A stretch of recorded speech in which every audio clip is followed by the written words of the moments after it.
Roger. Continue your movement.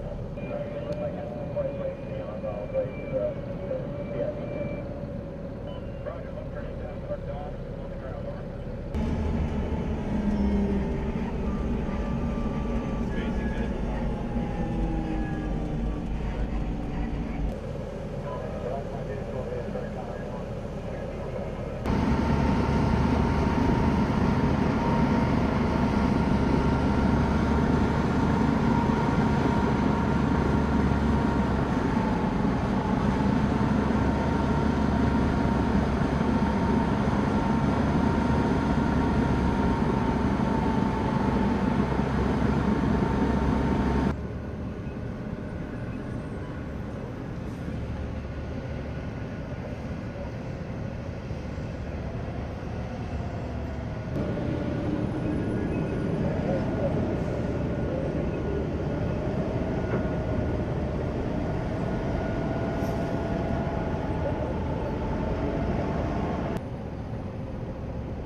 You guys have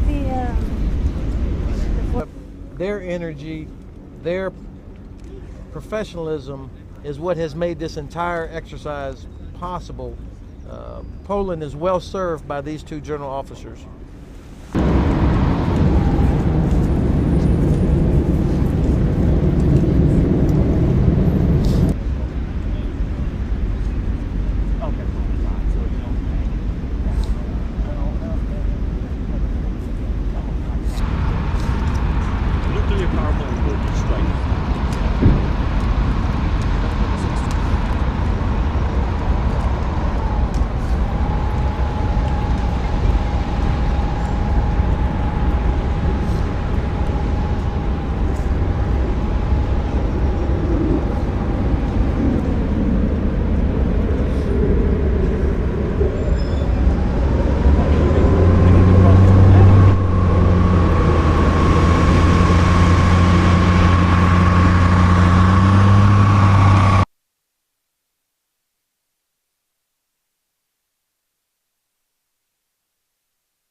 say your rank and your first and last name?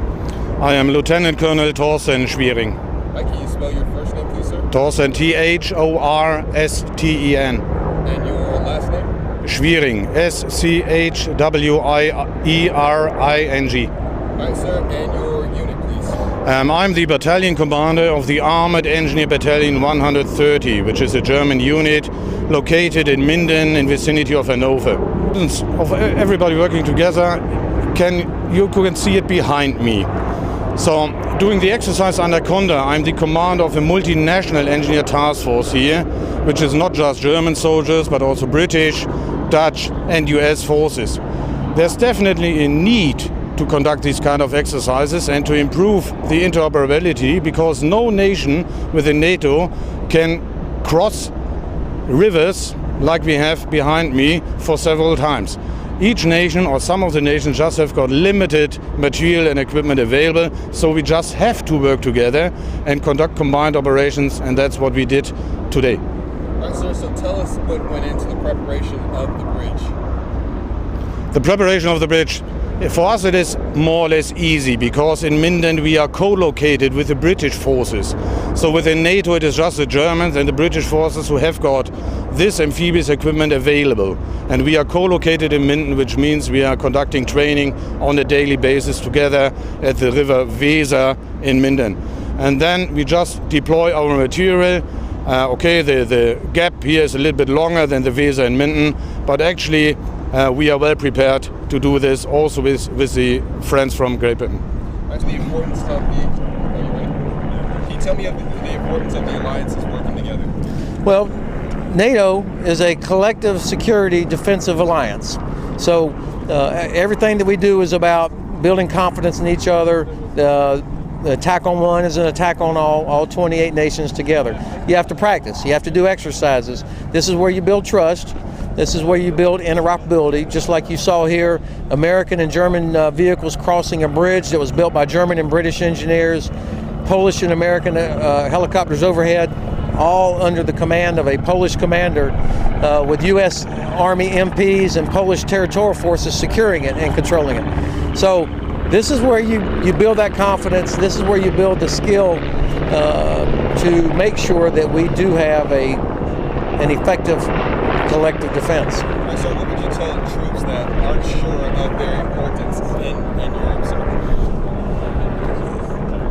The economic relationship between the United States and the European Union is about 5 times greater than it is anywhere else in the world. 5 times. So for no other reason, our economic security and prosperity depends on security and stability in Europe. That's number one. Number two, we're not going anywhere by ourselves. We're always going to have allies, whether it's NATO or a coalition. All of our most reliable allies come from Europe, as well as Canada and Australia. So working here, being here, having a seat at the table, keeping those relationships strong is necessary for how we protect our own strategic interests as well as helping them. Sir, can you say your first name, last name, your rank, and you're listening to AFM Bavarian? So my name is Lieutenant General Ben Hodges from Quincy, Florida, headquartered in Wiesbaden, and I watch AFN every day. First and last name? Brigadier General Greg Moser. And your unit, please.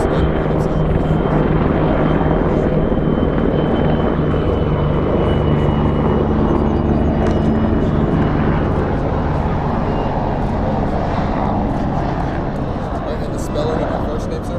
Greg. And your hometown? You asked what unit I was with, right? That's your hometown, sir? No, my hometown is Lakeville, Minnesota. Okay, sir. All right, so can you tell me the importance of the reserves, the Guard, and active duty working together? The importance of all of us working together is extremely high, especially in this post-9/11 environment. We know that the active Army can't do it all alone. Most of the reserve, or most of the sustainment capability, it resides in the U.S. Army Reserve. And the great thing about what's happened here at Anaconda is that we've demonstrated what we need to do, or what we can do as the Army Reserve, to support the total force. We deployed from Marysville, Washington, which is the 364th's headquarters.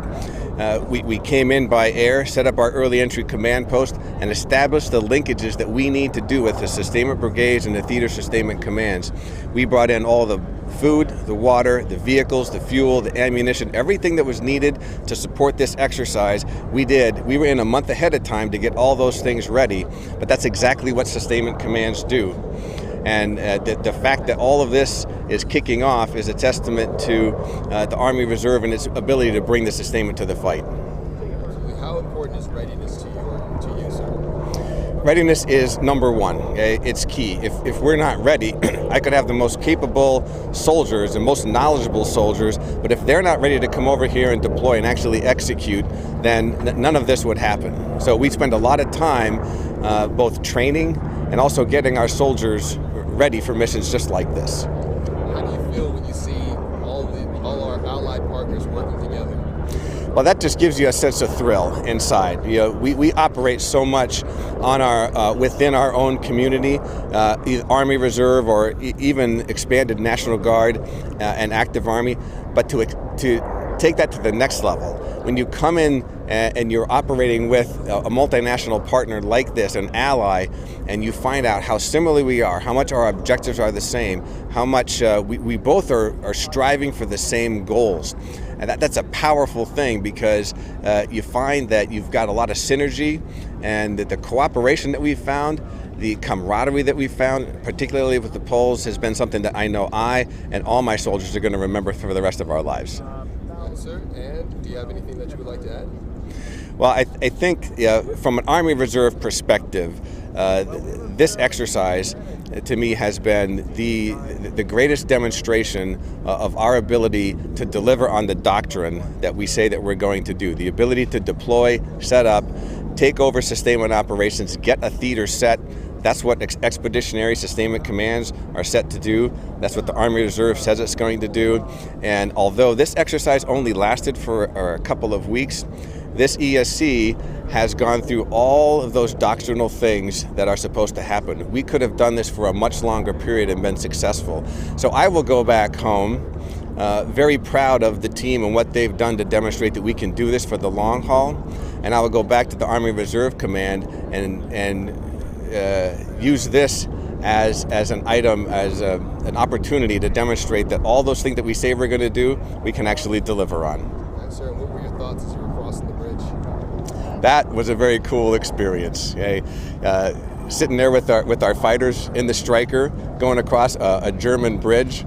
Once again, I had to think about, look at what's happening here, where we're all coming together, working together as a multinational force. I've never done that before.